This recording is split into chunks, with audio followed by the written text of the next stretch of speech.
Hey, what's up, everybody? It's Marcus from Marcus Brown Performance and also the owner of Dad Strength. Get your official Dad Strength headwear today on officialdadstrength.com, where strength is rooted in fatherhood. So I wanted to talk today about the sport of powerlifting and how we grow the sport from this niche sport to this mainstream sport. Similar to like tennis or track and field. I think that's where the sport could grow and be successful. The sport is very accessible, just like track and field is, and it's something that I think people would be amazed at to watch, just like track and field. So seeing someone run as fast as possible is something that's very impressive. With that being said, I think there's some things that need to be fixed about this sport that I don't think are too hard unless you're talking about the political aspect of it, but I think they can be done. So the first one is understanding the segregation we have in the sport. I'm not talking about race. I'm not talking about gender or anything like that. I'm talking about the federations that we have. And it's okay to have a lot of federations. I understand why the IPF and the USAPL separated. I totally understand that. Both sides are not wrong. I want to make that very clear. Anybody that thinks that that one side is completely wrong doesn't truly understand the business of each side. The IPF wants to grow the sport, and they know WADA is the major drug testing organization of the world. So they go with them. USAPL says we need to test more and that's too expensive. So we need to stay with how we do things. Understandable. But the problem is that causes the separation of the sport, the segregation of the sport.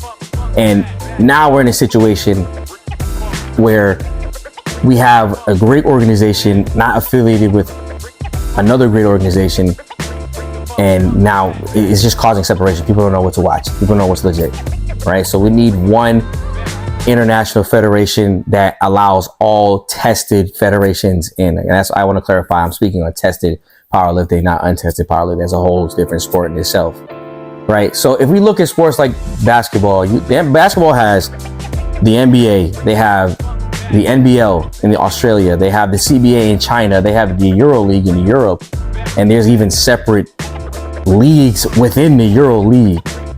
So, I don't understand why we can't have a similar aspect where if we look at testing and we're talking about, all right, we want to make sure that these athletes that are coming to Worlds are tested, that should go through WADA. But if we're talking about the local level, why can't they test locally? You understand what I'm saying? It's not, I don't think that's something that needs to always go through WADA. If you're talking about a local meet, why does the guy who just got his 600 kilo total, who's not going to Worlds, if he's my weight class, which is 90, he's not going to Worlds and he's getting drug tested? Why does that need to go through WADA? Why can't that go through Quest Diagnostics or some local organization? So I think that needs to change. I think that needs to be allowed to allow this to happen, right? For the sport to grow. Otherwise, we're still gonna have this issue. Number two thing I think we need to get going is really preaching lifting to the youth. Basketball, soccer, football, hockey are all sports, even track and field are all sports that are taught to kids at a young age. People are afraid to let their kids lift because they're afraid they're gonna be short, which is kind of silly. I am not 5'6" because I lifted weights. I'm 5'6" because my dad is 5'8" and my grandfather was 5'5" and my mom is 5'4". The guy didn't stand a chance. Now my brother's taller, but that's a whole different story. He just got lucky with the genetics there. My grandfather on my mom's side was 6 feet tall. So that's where he got that genetics from, I guess, right? But we need to start preaching the sport to the youth. That is the major problem.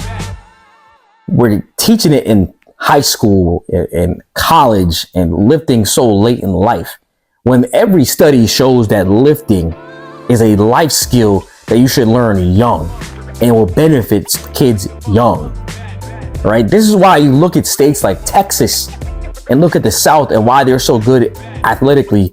They're training at a young age. They're lifting weights at a young age. They're lifting in middle school, right? That's a totally different beast, right? If we did that and allowed our kids to understand that, we would have a way better situation when it came to powerlifting, because they would be into the activity of weightlifting at a younger age. So let's preach to the youth, and that's what I'm doing right now. I got a high school program. My son is watching me every single day in the weight room, on Saturdays especially.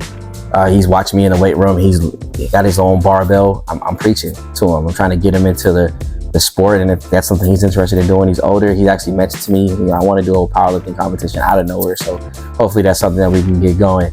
But I think that's really where it comes down to, is we have to get our youth in the sport first so they can develop a love for it, just like they develop a love for basketball, tennis, football, soccer, track and field.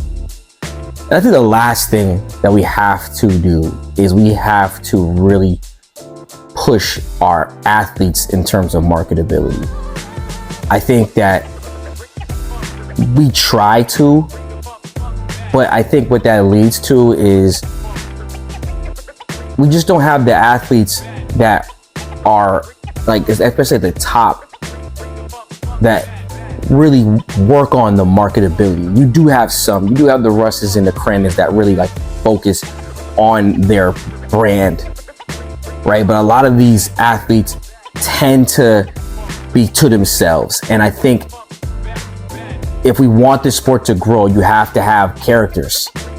If you look at track and field, Usain Bolt is a character that we loved. If you look at tennis, Serena Williams, basketball, you have guys like Michael Jordan, LeBron, right, in the past.